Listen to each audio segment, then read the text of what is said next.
All right, welcome back to the listener's commentary on the Gospel of Matthew. In this recording, we're going to be looking at Matthew 21, verses 12 through 22. And let's just, as always, keep in mind where we're at. It's Passover season in Israel. And the Passover celebrates Jewish liberation from Egypt through the Exodus, way back during the story that's told in Exodus in the Old Testament. And by Jesus' day, that means it was a 1,500-year-old festival full of ancient hopes and ancient dreams of freedom. And so that means in Jesus' day that it's now associated with dreams of the coming Messiah, hopes for liberation from Rome. And then Jesus shows up on the outskirts of Jerusalem and rides into town just the way the prophet said that the Messiah would do it. He rode into town on the colt of a donkey, in royal parade. He's being hailed by the crowds of Galilean pilgrims as the Son of David who comes in the name of the Lord.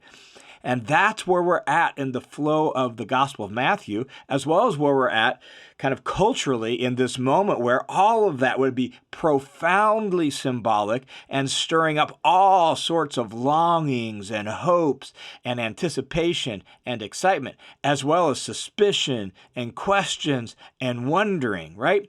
Well, then, in that very context, what we'll see in this section that we're going to look at here in a few minutes is we'll see Jesus perform two very prophetic and symbolic actions. One in the temple, the cleansing of the temple, and one on the slopes of the Mount of Olives for the sake of the disciples. And so his royal ride into the city on the colt of the donkey had already stirred things up. Well, by doing these two actions, things are now really going to be coming to a head, and the hostility towards him is going to be really reach a boiling point. Both of these prophetic actions that we're going to look at in this recording, they speak of the Messiah's authority. So Jesus is claiming this authority as Messiah, and they symbolize judgment on Israel, particularly on the temple and its leadership. So here's what happens. Verse 12. Jesus entered the temple area and drove out all who were selling and buying on the temple grounds. And he overturned the tables of the money changers and the seats of those who were selling doves. So, in Mark's gospel, he makes it clear that this actually happens the next day. So he rode into the city, looks around at the temple, goes back out for the night, and then comes back into the temple the next day. And this is what he does. He chases out the money changers and all of that. And when he says here, the temple grounds, we have to picture a massive building. The temple in the first century was huge. It was about 36 acres large. More than 25 football fields could fit inside of it. That's what we're talking about, the temple ground. So not just a small little temple proper, but this massive platform that Herod the Great had built. He built these retaining walls to kind of flatten out the top of the mountain and create this giant platform in the middle of which sat the temple proper. But that outer courtyard around the temple proper, well, it was enormous, and it was an engineering marvel of the day. In fact, Josephus claims that if the Jews weren't so ostracized and viewed as so weird, that it would have been surely one of the greatest wonders of the first century world.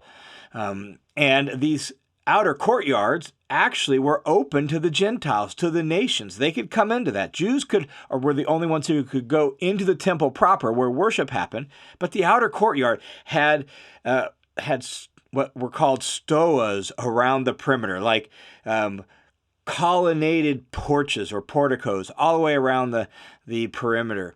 One was the royal stoa that was like a 2-story building renowned for its beauty.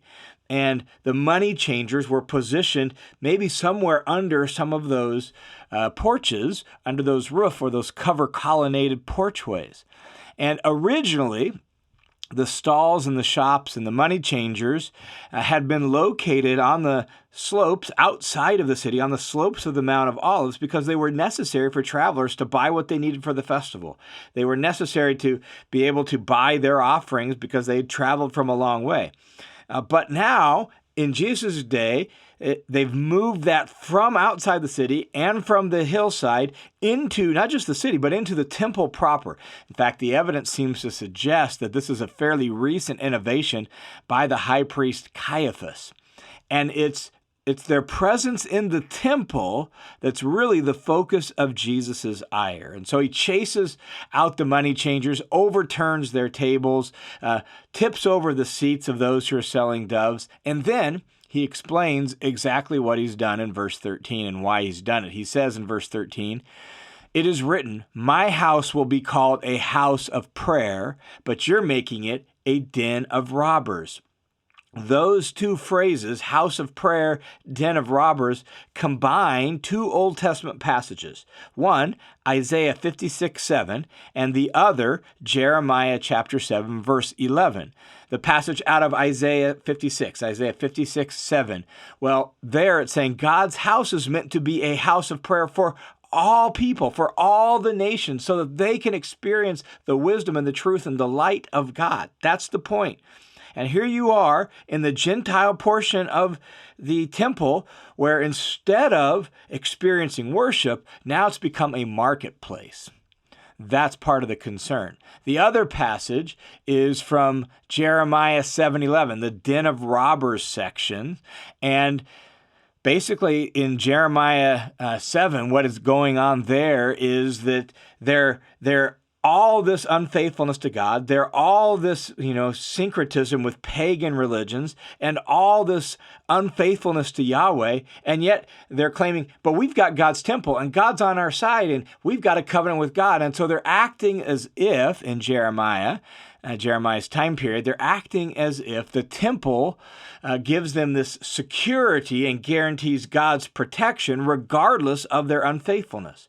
And so in quoting that passage, Jesus captures that moment back up from Israel's history, from Jerusalem's history, and basically he's saying, just like what was happening in Jeremiah's day, it's the same thing today. You guys are acting like the temple is a hideout for a bunch of bandits and robbers. You can be thieves and robbers and unfaithful and all of that, and then you're claiming this false sense of security as if the temple itself will protect us, and it's not going to work that way. And so by overturning the tables and then referring to these two passages from the Old Testament prophets, Jesus is calling all of this to mind, and he's warning the people in the temple and specifically speaking to the leaders within the temple and saying, judgment is coming on you because of your unfaithfulness to God, just like happened back in Isaiah and in Jeremiah's day. And the particular act of unfaithfulness that is at the focal point now in Jesus' day is their rejection of Jesus as God's Messiah, God's appointed king. Then Matthew, after that, gives a quick summary of what else Jesus did in the temple on that day and presumably all throughout the week that he's going to be there leading up to his crucifixion. And so Matthew says in verse 14, "And those who were blind and those who limped came into him in the temple, and he healed them." And so he carries on in the temple over the course of this particular day and the following couple of days. He carries on ministry in the temple, and he's healing people right there in the temple. But when the chief priests and the scribes saw the wonderful things that he had done, so they see the healings, they see the ministry, they see what he does. And it doesn't convince them to believe in him. No, let's keep reading. And they heard or saw the children who were shouting in the temple area, "Hosanna to the Son of David." That's the same phrase that was said just the day before when he rode into town, "Hosanna to the Son of David." And some of these children were maybe part of that crowd, and they had heard it, and they see the miracles, and they get excited, and they're shouting these accolades to Jesus as the Son of David, as the Messiah in the temple. How do the chief priests and scribes respond to this? Well, rather than responding in faith, they became indignant. They became angry, and they said to Jesus, "Don't you hear what these children are saying?" In other words, they are so blinded by their faithlessness that they assume that Jesus should simply agree with their position. Clearly, these children are saying something that's wrong, and Jesus, you should silence them. That's their assumption. Don't you hear what these children are saying? I mean, how can you let them acclaim you as the Son of David? But Jesus doesn't agree with their position. He welcomes the acclaim of the children. Look what he says. "And Jesus said to them, 'Yes, I hear what they're saying.' And then he says this, Have you never read, from the mouths of infants and nursing babies you have prepared praise for yourself? Those words come from Psalm chapter 8, verse 2, and they're speaking of praise, acclaim given to Yahweh himself. And so here, in the context of conflict with the Jewish leaders, it highlights that this unlikely source of praise for not just God, but for Jesus as the Messiah and the one who represents God in the temple and who's carrying out God's work in the temple. And so once again, Jesus is hailed as the Son of David, and Jesus does not reject the claim. He knows that his time has come.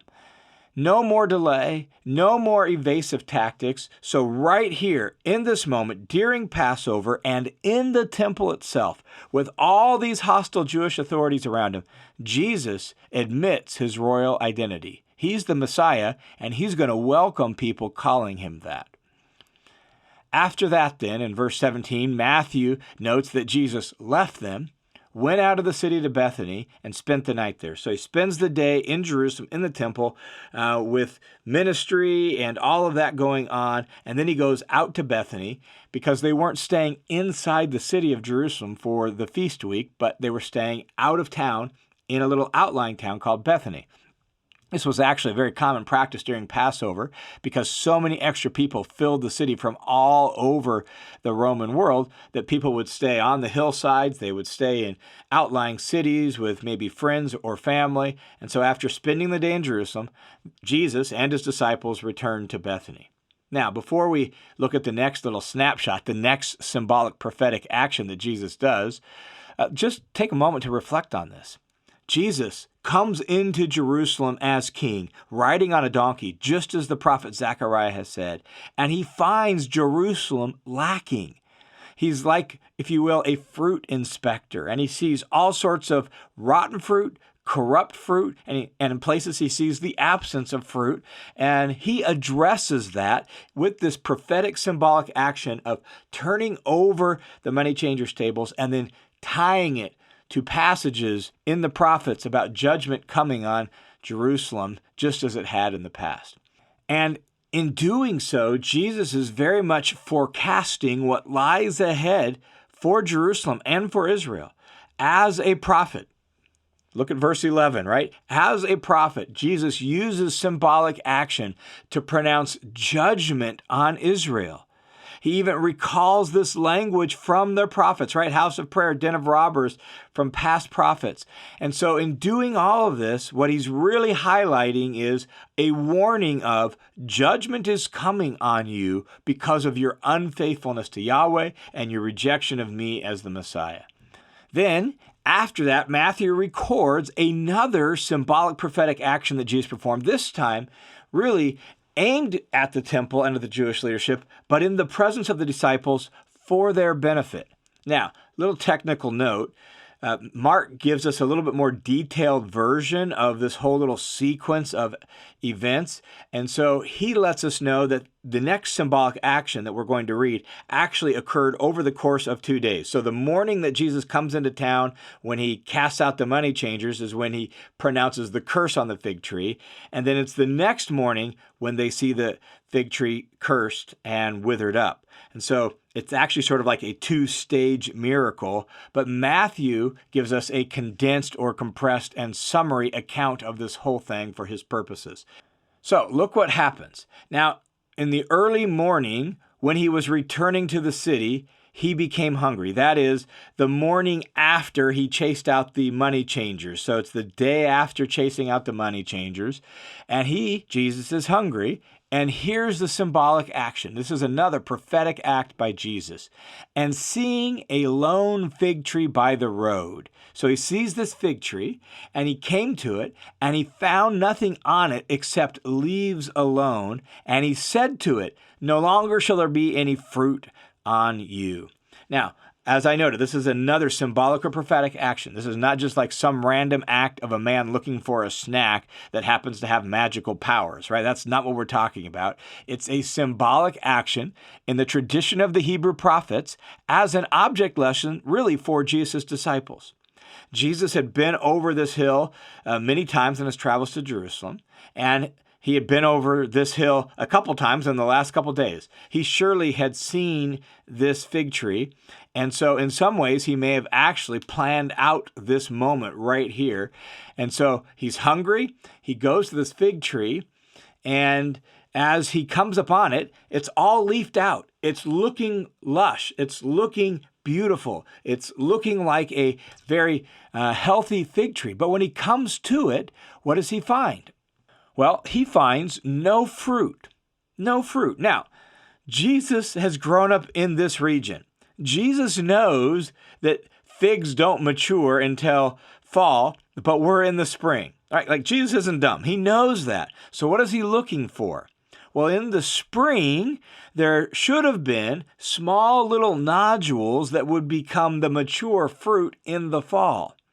And sometimes these small little nodules were actually referred to as early figs. And they made a good little snack. You could eat them. And those would be the things that then would grow and ripen out in the fall. If there are no early figs, then there would be no mature figs in the fall. This tree is leafed out. It looks good. It looks like it should have early figs, but it doesn't have any. That's the problem, and Jesus uses this then as an object lesson, another prophetic symbolic act to teach his disciples something. Now, one of the things we need to know in order to make sense out of this prophetic act is that grapevines and fig trees were often used in the Old Testament as symbols for Israel, and very often they were associated with either her faithfulness and fruitfulness or her, more often than not, fruitlessness and faithfulness. That's typically the way it worked. And it was so much connected to the temple and to Israel that there was actually like an image of grapevines over the entryway into the temple. Israel understood themselves as God's vine or God's fig tree and all of that. And so here's a passage, just one example from the prophet Micah, Micah 7 verse 1, that actually fits well with what Jesus does here. Micah 7:1 says this, "Woe to me! I'm like harvests of summer fruit, like gleanings of grapes." And then it says, "There's not a cluster of grapes left to eat, nor an early fig which I crave," right? This, in the context of Micah, is actually speaking of injustice and faithlessness in Micah's day. And so, like Jesus, Micah there is pointing out there's not an early fig to crave. In other words, you're like a fig tree that looks promising and has no early figs to eat. Well, Jesus comes to this fig tree and makes the exact same point via prophetic symbolic action. And so he pronounces this curse on the fig tree. It looks attractive and vibrant, but has nothing. And just like that, so too is Israel. So too particularly is the temple and its leadership. And it reminds us how easy it is to appear spiritual and to look religious, whether individually or collectively, to be busy putting on activities and service just as they were in the temple, to be doing all the things you're supposed to do religiously speaking. But is there any good fruit? And that's the point here for Israel and particularly for Jerusalem and the temple. And so Jesus pronounces a curse on this fig tree, and what happens? Well, Matthew tells us, "And at once the fig tree withered." And seeing this, the disciples were amazed and asked, "How did the fig tree wither all at once?" And they're more curious about how the fig tree withers all at once than maybe the message they should be hearing. And Jesus answered and said to them, "Truly I say to you, if you have faith and do not doubt, you will not only do what was done to the fig tree, but even if you say to this mountain, 'Be taken up and cast into the sea,' it will happen." And so Jesus turns this now into a lesson, not just on the fruitlessness and faithlessness of Israel, but also a faith lesson in trusting God. When he says, if you have faith and do not doubt, that word translated doubt, diakrinomai in Greek, has the idea of like having a divided mind, or we might say divided loyalties. So what he means by faith and do not doubt is not just trying to believe really hard. What he's really talking about is undivided loyalty, undivided allegiance and faithfulness. That's the problem. The Jerusalem leadership doesn't have that. They don't have faithfulness that leads to good fruit. And their loyalties are split and divided, Jesus believes, and what he's really calling his disciples to is, don't be like that. You have to trust and not have divided loyalties. That's the point. And then Jesus says, if you do that, you can even say to this mountain, be taken up and cast into the sea, and it'll happen. Now, there's been some debate among scholars as to what mountain Jesus is referring to when he says this mountain. Does he just mean it generically, like not a specific mountain? He's just using it to say your loyalty to God, if you trust him, you can move mountains. Does he just mean it sort of generically like that? Possible. One scholar proposes that it refers to the Herodium. The Herodium was actually a man-made mountain by Herod himself, a fortress for Herod the Great, where he actually moved dirt and made a mountain that inside of which was like a fortress for him. And so this particular scholar suggests that Jesus is talking about the Herodium, which if you were on the eastern slopes of the Mount of Olives, you could see the Herodium off in the distance, and maybe that's what he's talking about, and thus it's maybe like victory over pagan powers that he's getting at. It's possible, but it seems to me more likely that he's on the western side of the Mount of Olives. So it could be the Mount of Olives himself. Some have suggested that. But most likely, if you're standing, if you've just crested the top of the hill and you're standing on the western slopes of the Mount of Olives, what's right in front of you? Well, what's right in front of you is Jerusalem, and particularly the Jerusalem temple. That's right in front of you, dominating the skyline in front of you. And so it seems to me that that's more likely what Jesus is referring to, particularly in view of the symbolic action that this is intended to communicate. And so he's pronouncing again, like, you can move this mountain. This mountain will not stop you. Jerusalem and the leadership and their opposition to the gospel, that will not stop you. And so as beautiful and magnificent and as permanent and as incredible as the mountain of the Lord, the temple itself seems, it can, and Jesus believes, will be uprooted by the power of God because of its faithlessness. And then Jesus ends this by saying, and whatever you ask in prayer, believing, you will receive it all. Now, this is a clearly an unabashed promise of effective prayer for disciples of Jesus. And we first need to hear it for that. That's what it is. God wants to and intends to answer the prayers of his faithful, loyal people.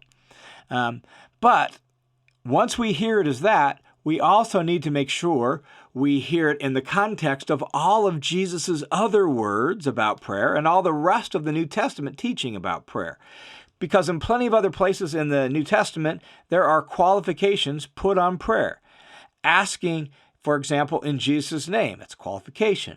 Asking while being obedient, or asking while being connected to the vine, John 15. So I think we could fairly say that this statement that Jesus is giving in verse 22 is typical rabbinic overstatement to make a point. Jewish teachers, like Jesus, were fond of using that technique, using overstatement as a way of shaking people awake and making a point. And so when we hear verse 22, what we just need to make sure we don't do is we don't turn it into a blank check. Oh, my Father in heaven, he owns a cattle on 1,000 hills. I ask him for whatever I want, and I get it. We don't want to turn it into a blank check. At the same time, we don't want to tone it down and say, and yet, God never really answers prayer. No, God intends to answer prayer, and he intends to do so for his people who are believing. Right in the middle of verse 22, whatever you ask in prayer, believing. And that connects directly with faith and not doubting. It's the verb form of the word for faith up above. And so, again, faith and not doubting means with faithfulness and loyalty and allegiance, loyal trust. That's the idea. And so whatever you ask in prayer, while living in loyal trust to Yahweh and to Jesus himself. And so that answers their question of how Jesus performed this miracle. He lives in loyal trust with God. He's walking step in step with God. He knows God's purposes and plans. He knows what God is up to. He understands God's ways, and thus he can pronounce this curse on this fig tree as this prophetic symbolic action against the temple, and God will hear him and act and curse that fig tree. And Jesus' disciples should live the same way. in loyal union, loyal trust and allegiance with Jesus and with God himself. Now, before we leave this section, just a couple of reflections. The first is this: religious activity doesn't replace genuine loyalty. That's my first little thing I think we should pull out of this. Religious activity does not replace genuine loyalty. Both actions here in this little section of the Gospel of Matthew pronounce judgment on the temple and on its leaders. And indeed, in AD 70, Jesus' prophetic warnings became a reality as the nation of Israel was judged and the temple was destroyed because of their rejection of Jesus as the Messiah.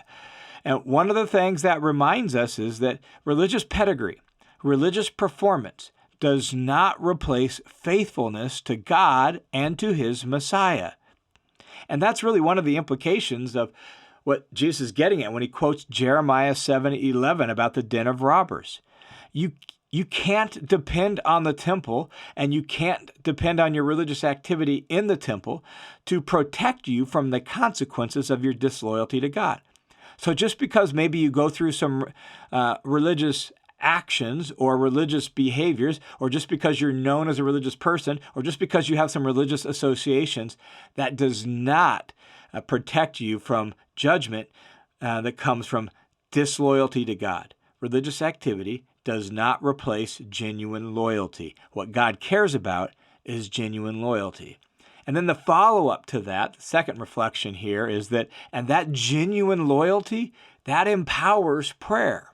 It's that genuine loyalty, that undivided allegiance, that loyal trust that actually enables and empowers prayer. There's no guarantee that God will always do whatever we ask him to do. But the more we live in union with God and loyal to him, the more we'll be able to pray faithfully and have God listen to our prayers, and our prayers be full of divine power. Genuine loyalty empowers prayer. All right, thanks for tuning in to this session of the Listener's Commentary on the New Testament.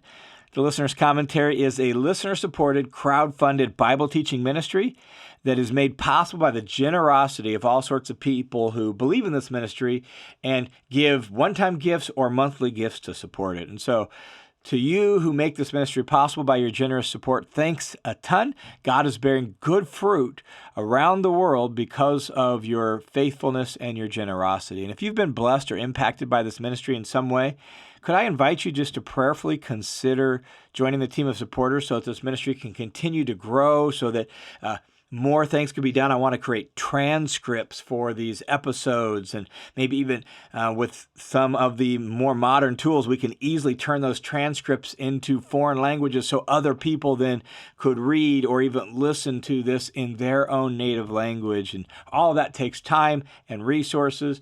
And so for this ministry to continue to grow, bear even more fruit, would you prayerfully consider joining the team of supporters as well? Thanks in advance for your support.